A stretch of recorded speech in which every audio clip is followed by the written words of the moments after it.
Alright, hi YouTube. This is Adam Noyes from Chopper Pilot 5, here with Zazubaar, who is somebody who is, quite frankly, quite more famous than I am on YouTube. This video is for my 10 fans, okay? And, you know, we're here to talk about Godzilla. Yeah, I don't really want to go into Godzilla 2012, or actually I think it's 2014 now. Yeah, that's what I heard. And the reason for it is though I do check out those videos, I really want to be surprised when I go to theaters and watch it. Yeah. It's like if I hear like, oh, the script has been leaked out onto the internet. Oh, I would never read it. I wouldn't read it. Yeah, I would wait. I would wait. And so the first thing on the agenda, I guess, is just your favorite Godzilla suits. Well, number one, I've seen it over and over again. 62 Godzilla, by far. He's awesome. And, I did a video a while back called The History of the Godzilla Series. Yeah, I saw that. That was... I thought it was so badass that I was compelled to put an eye patch and cigar in his mouth. Yeah. Because to make him look even more badass. All I know is, honestly, and you might want to kill me for this, but my favorite Godzilla suit is the original. And the reason that it is the original suit is because, like, if you see those close-ups on his face, like, actually right after he's destroyed that train, and he's sort of moving his arms around like he's gotten caught in something. Oh, yeah, yeah. And you look at his eyes. And the reason why I love that suit so much is because of his eyes. They're just so emotionless, but yet you see, with, like, the shape of the eyebrow, yeah, like he's full of rage.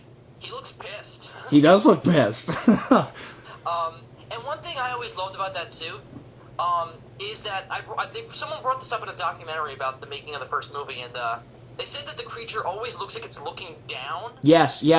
I think that's in the DVD. I was like, that is really interesting, and I've come up with a bullshit theory for why that is. Oh, I love bullshit.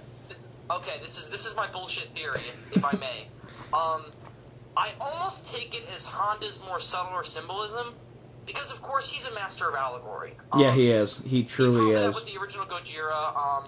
Even War of the Gargantuas is full of it. Yeah, absolutely. And my theory is that he has the creature's eyes looking down to kind of show how big he is compared to these little things that are running around him and shooting at him. And just how defenseless we really are. That he just looks down and destroys. And as you said, he's emotionless, so it's not like this is affecting him in any way, because he's not getting hurt at all till the end. And, yeah. That's my bullshit theory. I think it's just to show how strong he is. And, again, Honda just, making him more of a nuclear symbol than he already is. So that's my bullshit. I mean, I just love how, like, original that design was, too. What other suits are your favorite? I was thinking about, when we were going to record this earlier, about the fact that whenever I picture I'm going to bring up 2012 for a second, just because it's going to play into one of my other favorite suits. Right. Whenever I picture what he's going to look like in CG in that film, for some reason, I see the 89 suit in my head. Really? Because I was picturing the 1991. Oh, well, they're pretty much the same. They are pretty much the same, but if you look at them, Godzilla's chest in the 91 version, way bigger, yeah. Way bigger, and it looks 10 times more badass.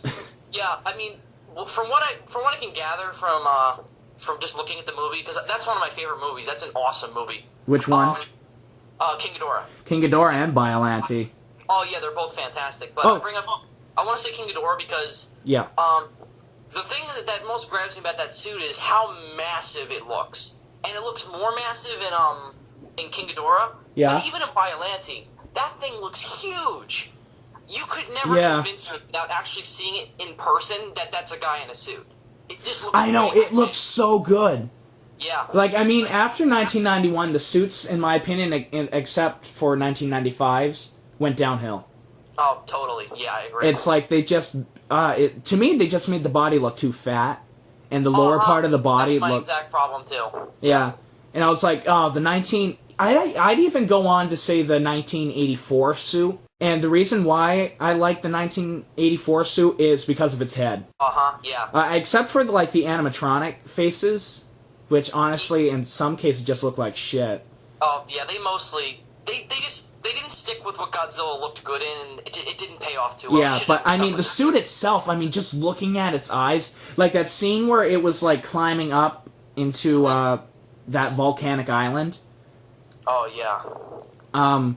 And it just is like... that was the 54 Godzilla. I was like, holy crap, that looks so impressive.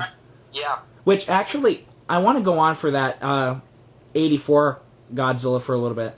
Have you seen the original Japanese version to that movie?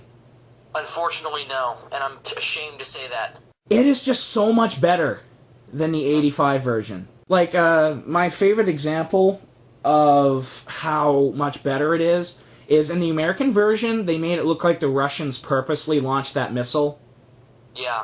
Which honestly I thought was cool in the American version too. But in the Japanese version, he's trying to stop it from firing. Oh. And so he's crawling in there, and really, in the English version, the subtitle says, I gotta fire that missile.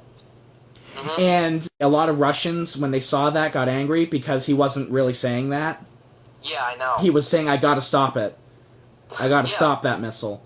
And he doesn't reach it in time. And that brings me somewhat anger, because now I'm thinking of that, and that would have been awesome in the American version, only because, for some reason to me, it almost seemed it was making a point to show that the Cold War is coming to an end because of Godzilla. Yep. That he's bringing the world back together, because he's this humongous threat that cannot be stopped by Japan.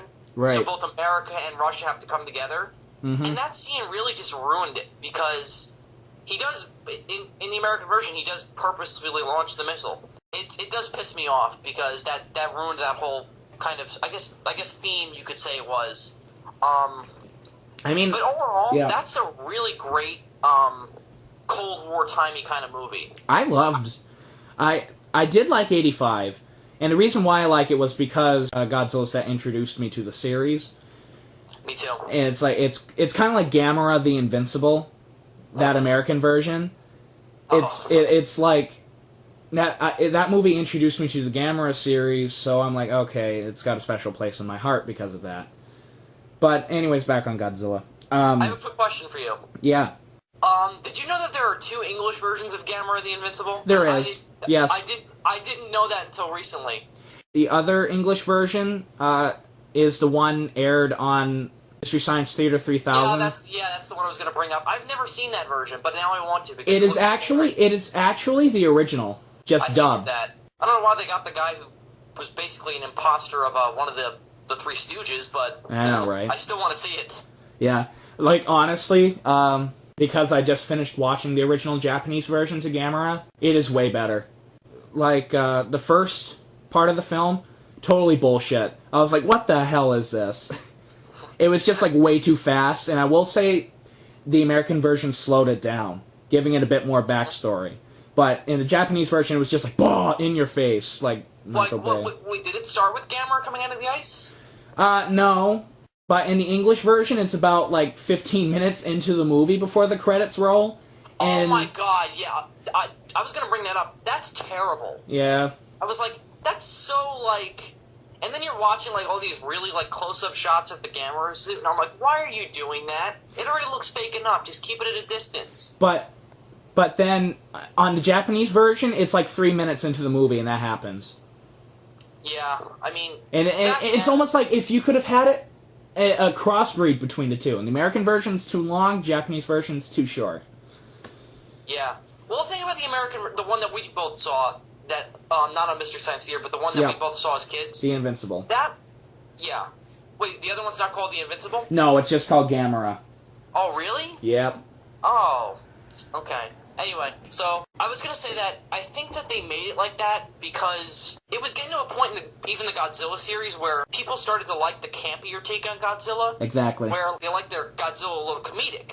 Yep. And, I mean, as everyone knows, Gamera was invented to rival the success of the Godzilla series, and yep. And that's just why I think that the American version the Invincible version has so many goddamn scenes of comedy. It's really, it really affects the pacing. It does. Like, the Japanese version's actually dead serious the entire way through it.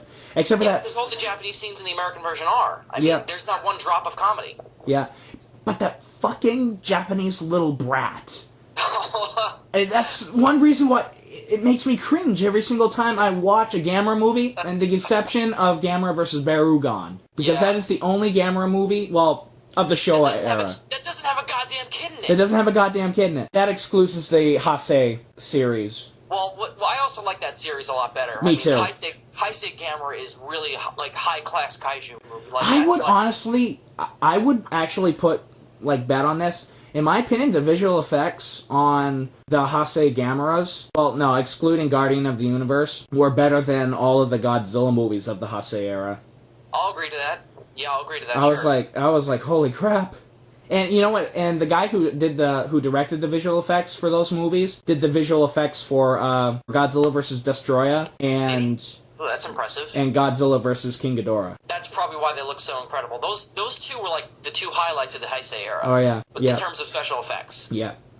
Well, actually, that actually was great. How it like wound up back to the special effects on the Godzilla movies. I love that.